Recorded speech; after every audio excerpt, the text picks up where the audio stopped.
¿Les parece bien si leemos el texto? Estamos en el libro de Efesios, capítulo 1, a partir del verso 15. Y dice así la palabra de Dios: Por esta causa también yo, habiendo oído de vuestra fe en el Señor Jesús y de vuestro amor para con todos los santos, no ceso de dar gracias por vosotros, haciendo memoria de vosotros en mis oraciones, para que el Dios de nuestro Señor Jesucristo, el Padre de gloria, os dé espíritu de sabiduría y de revelación en el conocimiento de Él, alumbrando los ojos de vuestro entendimiento, para que sepan cuál es la esperanza a que Él os ha llamado y cuáles las riquezas de la gloria de su herencia a los santos, y cuál la supereminente grandeza de su poder para con nosotros los que creemos, según la operación del poder de su fuerza, la cual, la fuerza, operó en Cristo, resucitándole de los muertos y sentándole a su diestra en los lugares celestiales, sobre todo principado y autoridad, poder y señorío, y sobre todo nombre que se nombra, no solo en este siglo, sino también en el venidero. Y sometió todas las cosas bajo sus pies, y lo dio por cabeza sobre todas las cosas a la iglesia, la cual es su cuerpo, la plenitud de aquel que todo lo llena en todo. Gracias, Padre, por este precioso día. Gracias porque hemos podido venir hasta este lugar, reunirnos. Gracias porque tenemos al pastor entre nosotros. Gracias porque tantas personas hoy hicieron un acto valiente, Señor, de confesar públicamente su fe en el bautizo. Gracias porque tu pueblo se reúne en este lugar. Y gracias, Dios, porque tu palabra es predicada en este lugar. Una ciudad que te necesita, Señor, que está en tinieblas. Permite que desde este lugar brille tu luz a esa ciudad. En el nombre de Jesús, amén. Muy bien, muy bien. Esta semana, este domingo, vamos a hablar sobre el ruego del apóstol Pablo. Y ese va a ser el título de la predicación. El ruego que hace el apóstol Pablo. Como ustedes saben, la semana pasada les comenté, este capítulo 1 tiene una división o dos divisiones naturales. Una primera parte que va desde el verso 3 hasta el 14, que es una adoración de Pablo a Dios. Habla sobre Dios de una forma maravillosa. Y esta segunda parte del capítulo 1, del 15 al 23, viene siendo una oración, un ruego que hace Pablo al Señor. Primeros capítulos lo adora, primeros versos lo adora, última parte pues vamos a ver una oración. Recuerden, la semana pasada habíamos hablado de cuáles eran esas bendiciones que Dios nos había dado y cómo Pablo había usado la categoría tiempo para hablar de esas bendiciones. Nos habló de lo que hizo Dios en una eternidad pasada, nos habló de lo que había hecho Dios en el presente y de lo que haría Dios en el futuro, juntando en Cristo todas las cosas. ¿Recuerdan? Hablamos de eso. Y vimos también de forma maravillosa cómo la mente de este hombre, la mente de Pablo, estaba cautivada por completo en Dios y su obra. Aún en medio de una realidad difícil de estar preso, sujeto a un soldado romano, la mente de este hombre era capaz de ir al pasado, meditar y disfrutar de lo que Dios había hecho en el pasado, pero ir al futuro también. La mente de este hombre no estaba atada por esas circunstancias. Su corazón estaba completamente descansando en Dios. Y ese es el contexto inmediato de este fragmento que acaban de ver. Ahora bien, en esta semana o este día hablaremos de este ruego que hace Pablo. Hablaremos del motivo por el que él ruega, hablaremos del contenido de ese ruego, qué es lo que él está orando, y veremos finalmente cómo Pablo veremos dónde está la convicción de Pablo por la cual hace este ruego. Bien, sin más preámbulos, les debo decir que este verso 15 comienza con un enlace. Dice, por esta causa. Es como si lo que viene a continuación estuviese enlazado con lo que ya él viene diciendo. Por esta causa yo, habiendo oído, y puede ser que nos surja la pregunta, pero ¿cuál es la causa? ¿Qué causa? ¿De qué causa está hablando Pablo? Y les voy a empezar a hablar sobre el motivo por el que él ruega. Miren, en los versos anteriores, escuchen el texto, en los versos anteriores Pablo dice, en Cristo ustedes, habiendo oído la palabra de verdad, el evangelio de vuestra salvación, 1, 2, habiendo creído en él y habiendo sido sellados por el Espíritu Santo, por esta causa, ustedes fueron capaces de escuchar el mensaje, creerlo y ser sellados por el Espíritu Santo. Por esa causa, yo, habiendo oído de vuestra fe en el Señor y de vuestro amor para con todos los santos, no ceso de dar gracias. ¿La causa cuál era?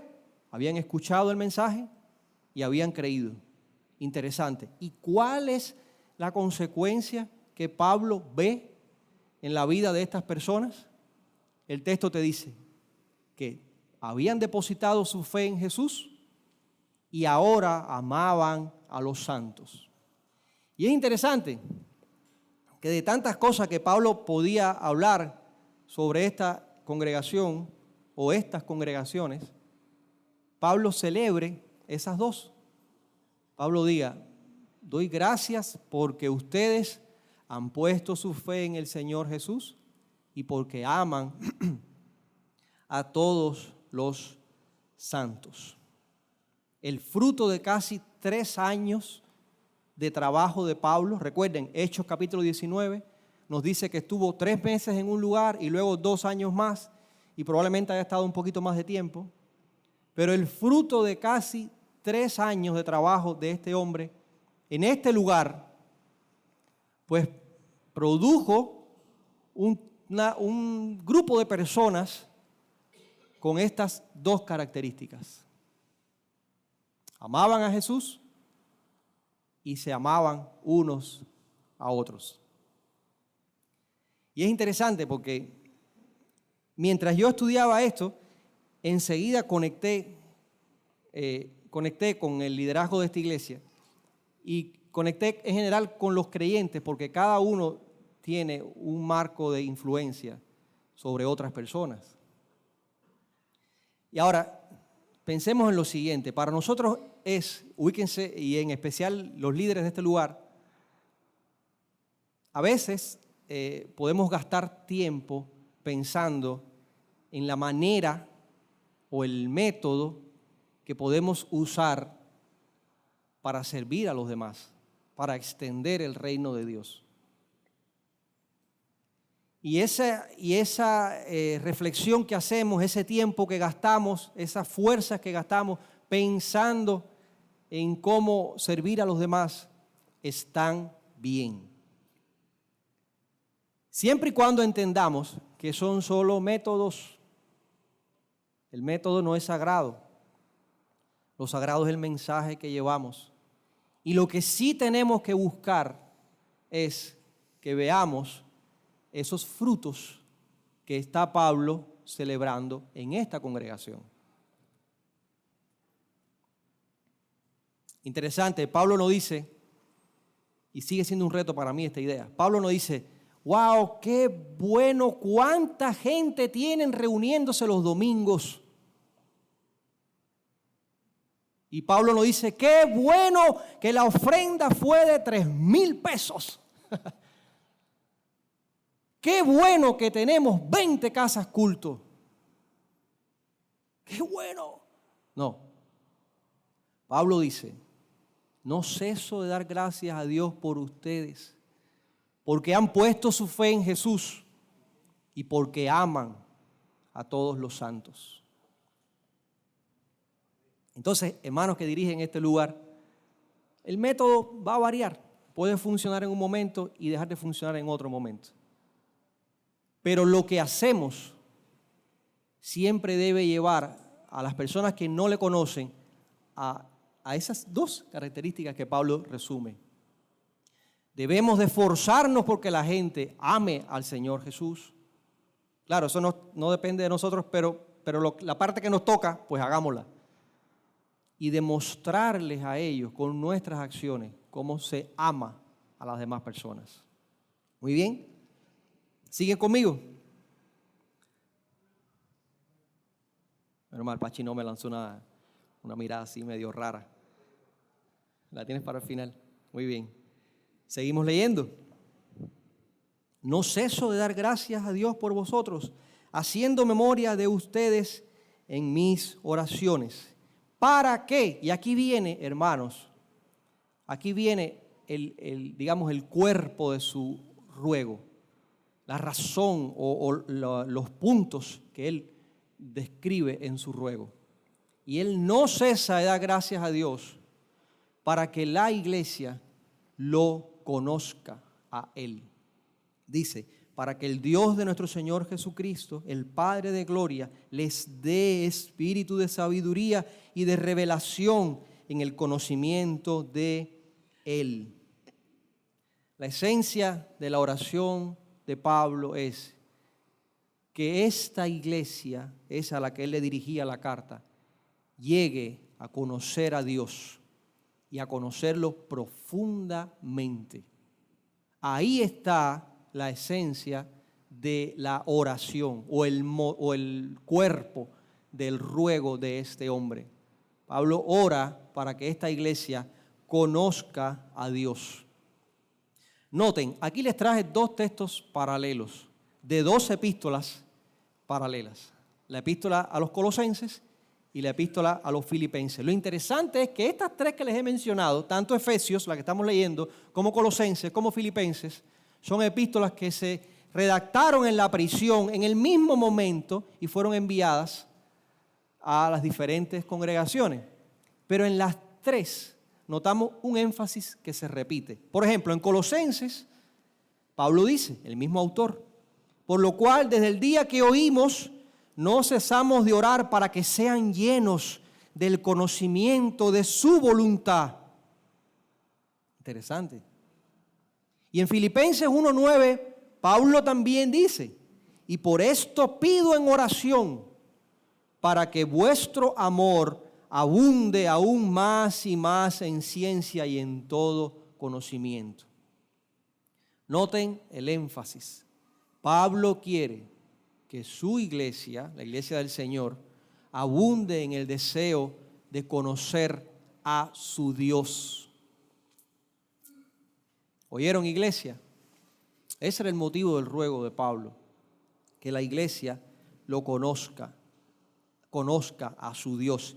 Y es que no hay conocimiento más alto que el conocimiento de Dios. Hace años, cuando yo estaba estudiando medicina, yo veía a mis profesores en la facultad y yo decía, wow, Señor, cómo esta gente conocen y son PhD y tienen no sé cuántas maestrías. Yo decía, wow, qué gran conocimiento.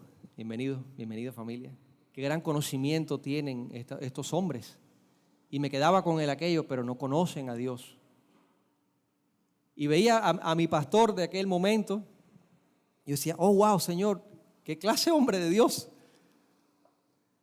No tiene el conocimiento que yo veo en estos profesorazos, pero qué clase de hombre de Dios, con qué sabiduría guía a esta congregación. Y a mí eso se me quedó aquí. Han pasado años y todavía recuerdo cómo ese hombre sencillo guiaba a esa congregación a Dios. Ahora, Pablo dice que tengan conocimiento, alumbrando los ojos de su entendimiento, para que sepan ¿cuál es la esperanza a la que Él los ha llamado? Y Pablo dice, yo quiero que ustedes conozcan de Dios y sepan, de nuevo, sepan, conozcan de Él, ahora sepan el llamado al que Dios el llamado que Dios les ha hecho. Y es que Pablo quería que esa congregación entendiera que tenían un llamado por parte de Dios. Cuando Dios los había llamado era para cumplir un propósito, era por algo. Y asimismo, ese mismo llamado sigue vigente para nosotros. Él nos está haciendo un llamado a hacer algo, a cumplir su propósito. Nunca van a ver que Dios haga algo que sea sin sentido, sin un propósito determinado. Y aquí me sentí tentado a darles una cantidad de textos bíblicos que hablen sobre la idea de ese llamado que Dios hizo para con nosotros. Pero resistí la tentación y me quedé solo con tres de estos textos.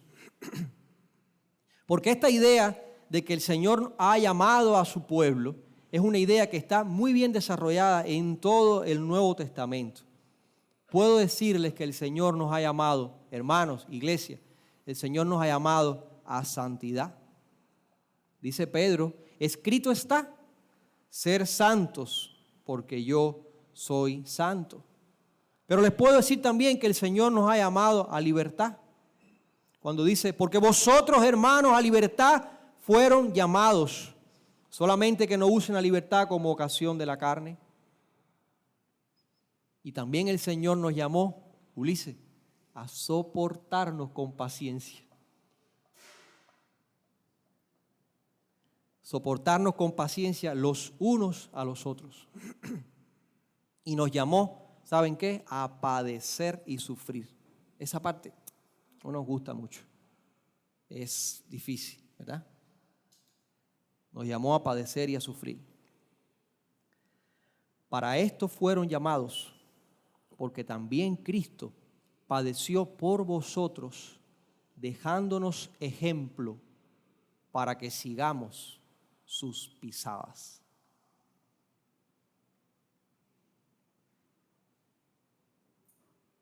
Estamos sufriendo.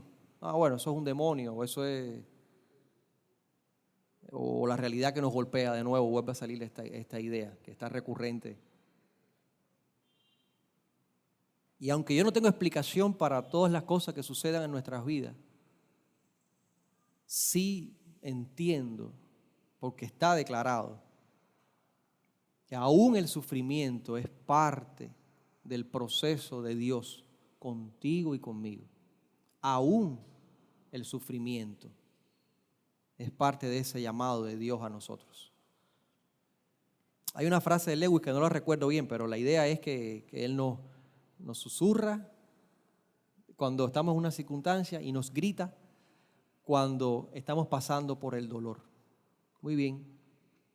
Pablo les recuerda a esta iglesia, ustedes han sido llamados y tienen que saber cuál es la esperanza a la que Él les ha llamado y cuáles las riquezas de su herencia. Y aquí Pablo apunta de nuevo a una herencia final, de la que el Espíritu Santo es la garantía. Recuerden, la semana pasada le dije a Joel, la ilustración del reloj, préstame tanto dinero y si no te lo devuelvo en un mes, quédate con el reloj. Esas son las arras, la garantía.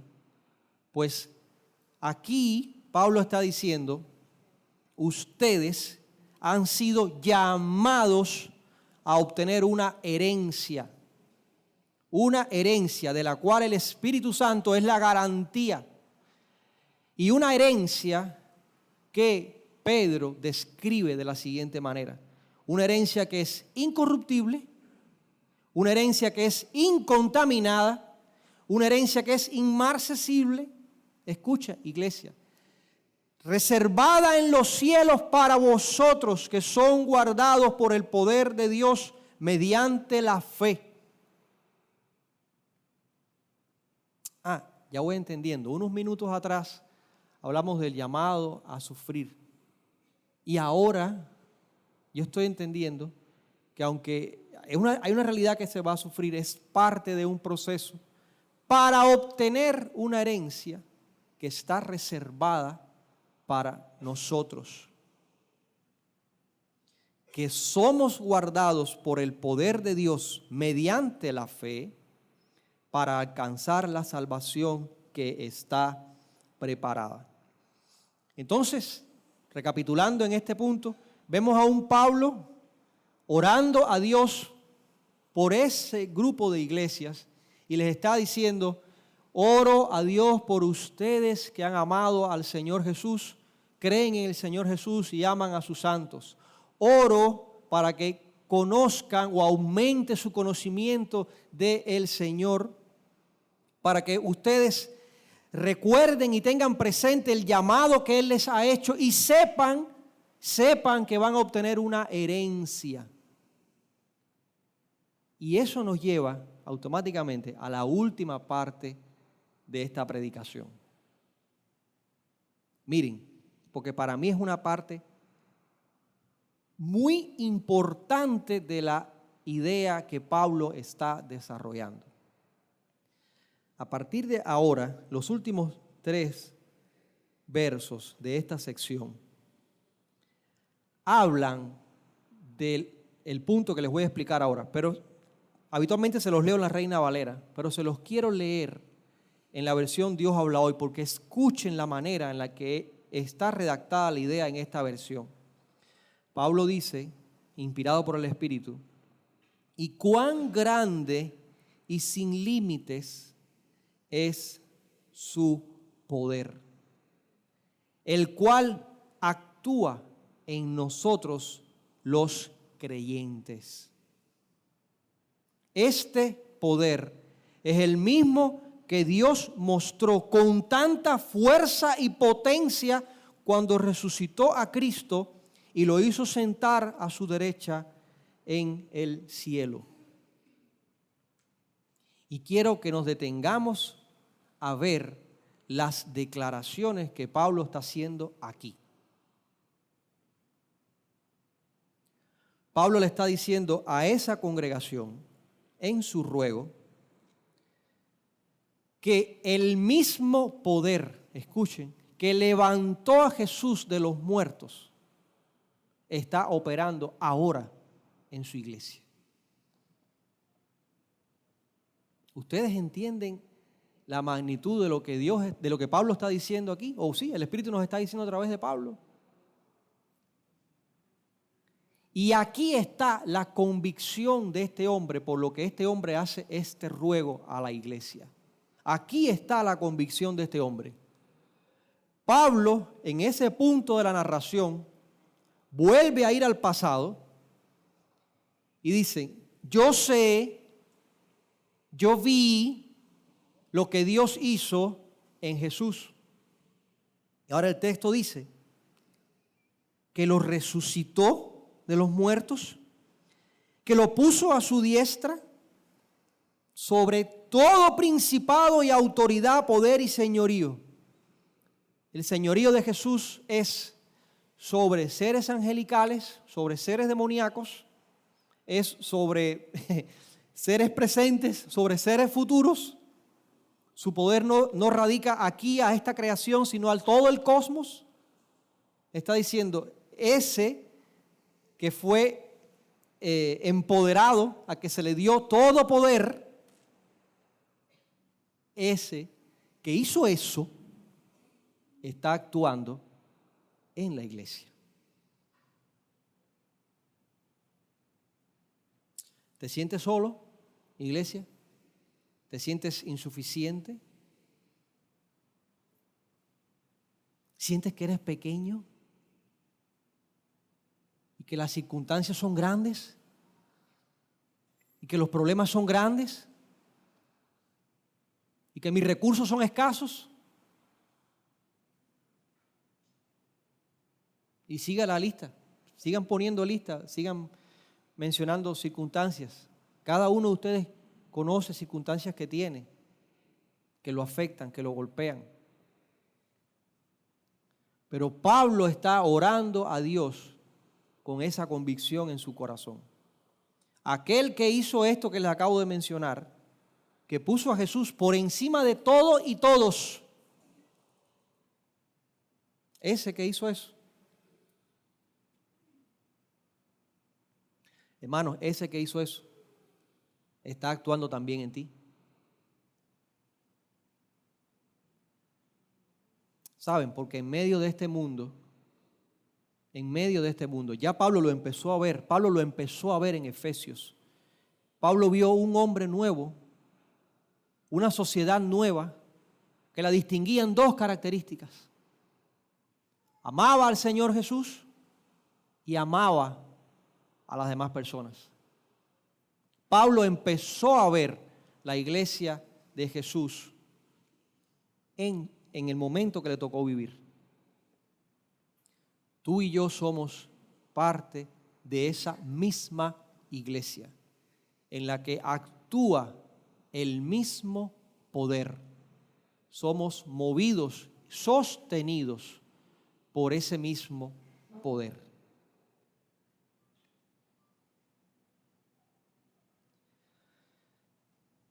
Quisiera que el pastor pasara por acá.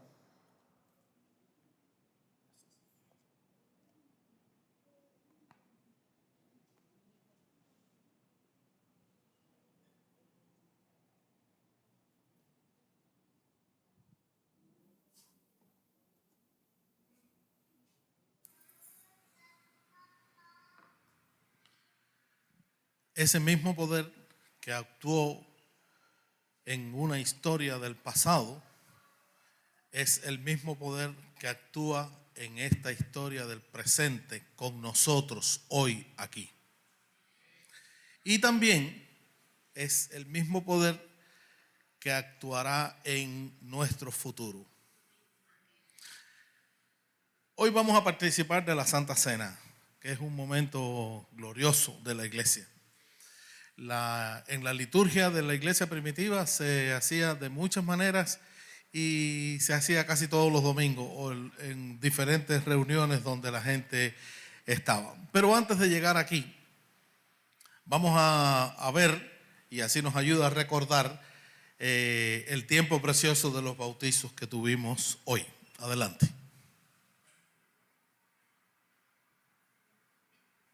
Están haciendo unas musarañas allá que no sé qué. Dentro de 5 minutos. O sea, primero la cena y después. Muy bien. El mismo Pablo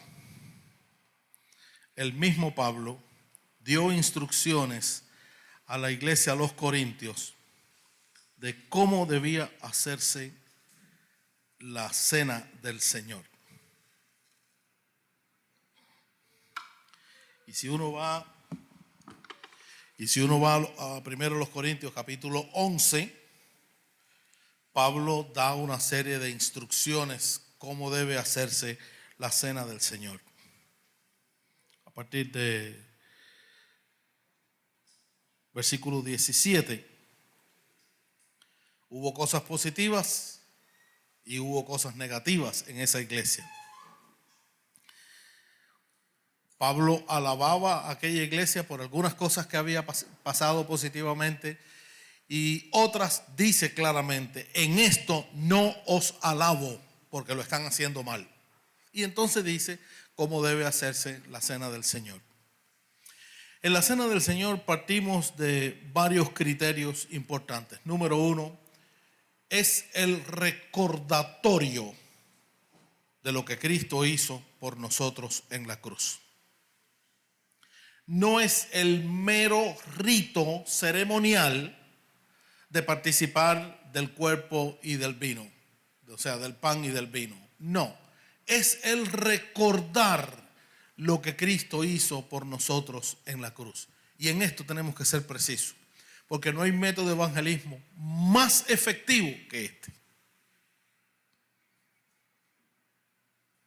Aquí recordamos lo que Cristo hizo por nosotros en la cruz. ¿Qué fue lo que Cristo hizo por nosotros en la cruz?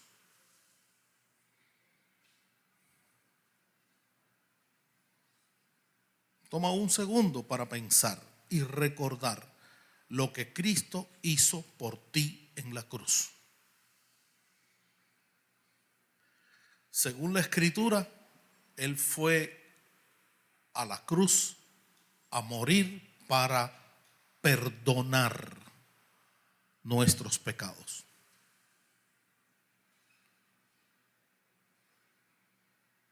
Para perdonar nuestros pecados. Y yo les pregunto a cada uno de ustedes, esta es una respuesta para que usted se la conteste a sí mismo. ¿Crees que Cristo perdonó tus pecados por su sacrificio en la cruz del Calvario?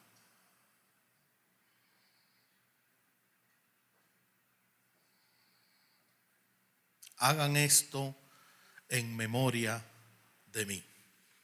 O sea, que lo que nosotros estamos haciendo ahora es para recordar su persona y lo que Él hizo. Y nos dejó dos elementos, pan y vino. El pan, dice la Escritura, por nosotros fue partido.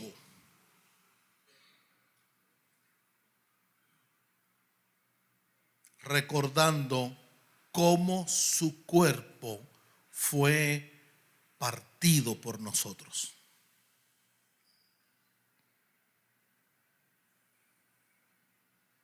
El pan fue partido. Y les dijo, tomad, comed, esto es mi cuerpo por vosotros.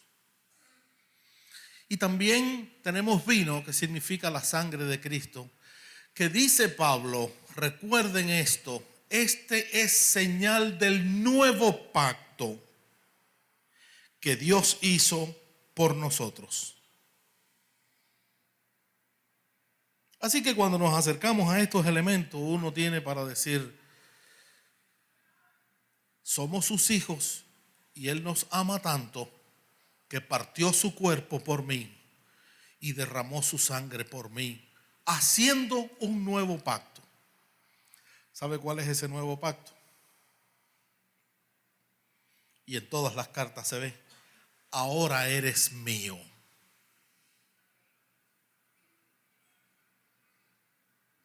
Nada ni nadie te va a quitar de mi sombra. Así que vale la pena recordar eso. Recordar que por nosotros su cuerpo fue molido, fue partido. Y recordar que la sangre es el nuevo pacto. Un juramento que hizo Dios, so pena de muerte, de amarnos hasta el final. Por eso estamos aquí. Quiero invitar a los diáconos que pasen, por favor. Vamos a orar. Y como el mismo Pablo dice, bendigan este acto para su gloria.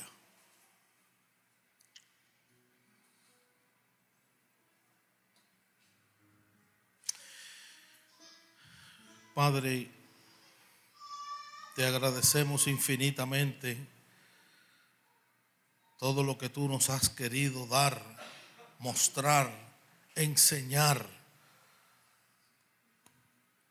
llevar hasta ti. Y lo único que tú has querido dejarnos es el ejemplo fuerte de tu muerte en la cruz para amarnos. Y es por ese amor que correspondemos a ti.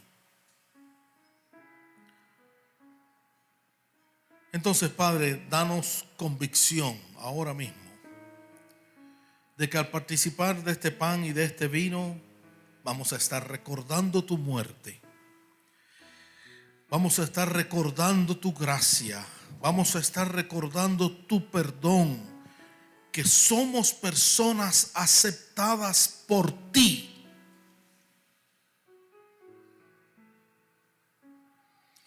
Somos personas amadas por ti. Al precio de tu muerte.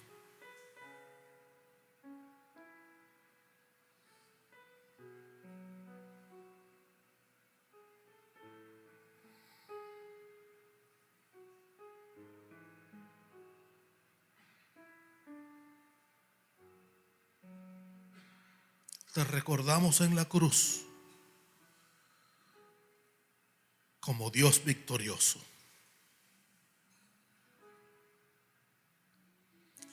Donde la muerte no te dominó, no te controló. Donde la muerte no te definió,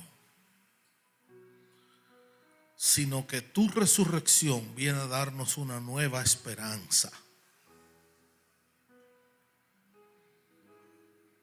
Y tú vienes a darnos una nueva perspectiva de la vida en medio del dolor. Gracias. Por eso, con gozo participamos de estos elementos, no con culpa, porque ya tú quitaste nuestra culpa en la cruz, no con dolor, porque ya tú quitaste nuestro dolor. Para eso sufriste tú. Hoy vienes a darnos el gozo de pertenecer a tu cuerpo. Gracias, Padre.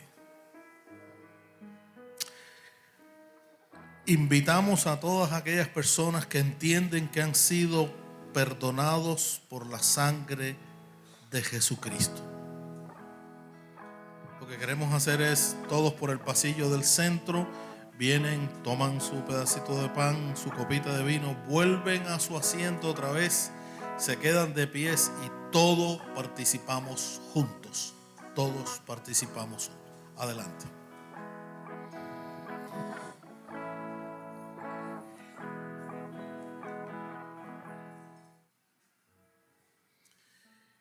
Y Pablo concluye esta enseñanza a esta iglesia diciendo: y todas las veces que comiereis este pan y bebiereis de esta copa, la muerte del Señor anunciáis. Con gozo comamos y bebamos.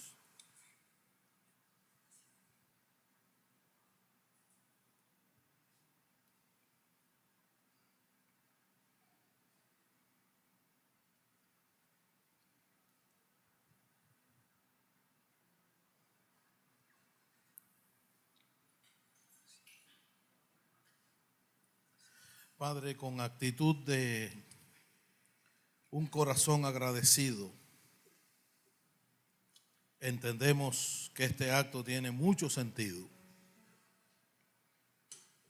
Gracias por el privilegio que nos permites de ser parte de este cuerpo junto con los demás hermanos aquí presentes, junto con los demás creyentes aquí en Cuba, junto con todas las personas en el mundo que hoy profesan tu fe, junto con cada creyente que ha habido en la historia.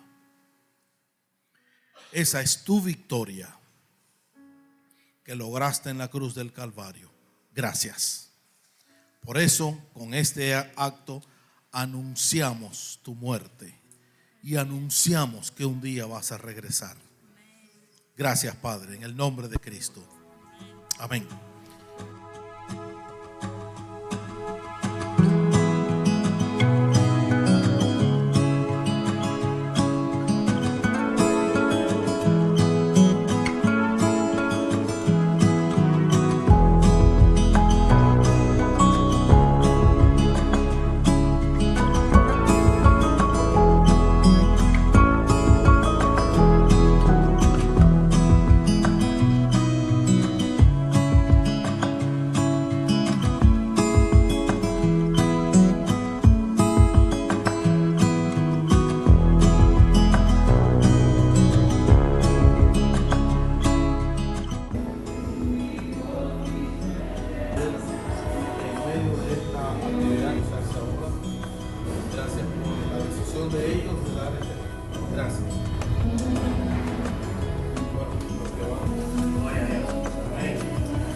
En nombre del Padre, del Hijo y del Espíritu Santo.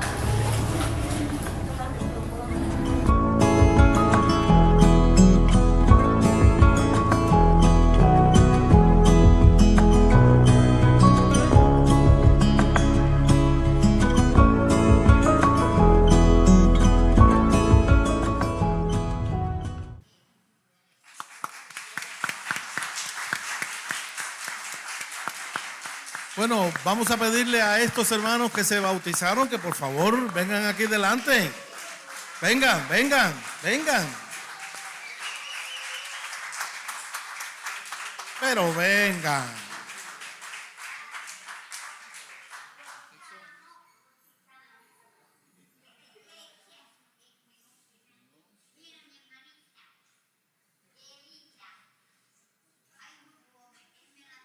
Sí, pónganse aquí porque queremos presentar a estos 4 nuevos hermanos que se suman a esta congregación, al cuerpo de Cristo en el mundo y a esta congregación. Un fuerte aplauso. Pónganse de pie, por favor.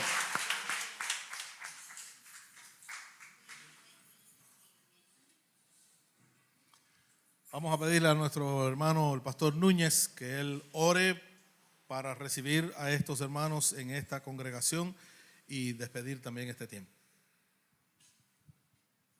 Oremos. Nuestro buen Dios y Padre Celestial, te alabamos y te damos las gracias porque hoy hemos venido y te hemos alabado, hemos orado a ti, hemos, Señor, recibido tu palabra, tu enseñanza. Nos hemos gozado juntos, teniendo comunión contigo y los unos con los otros.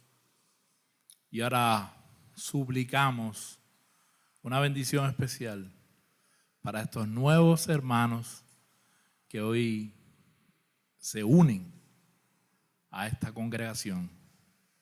Te pedimos que tú les ayudes en este nuevo caminar contigo. Señor, permite que ellos puedan servirte. Y ahora, Señor, te suplicamos que nos despidas con tu amor y con tu paz. Que el amor de Dios el Padre, la gracia de tu Hijo Jesucristo, la comunión con tu Espíritu Santo, sean con esta tu iglesia, ahora y siempre. Amén.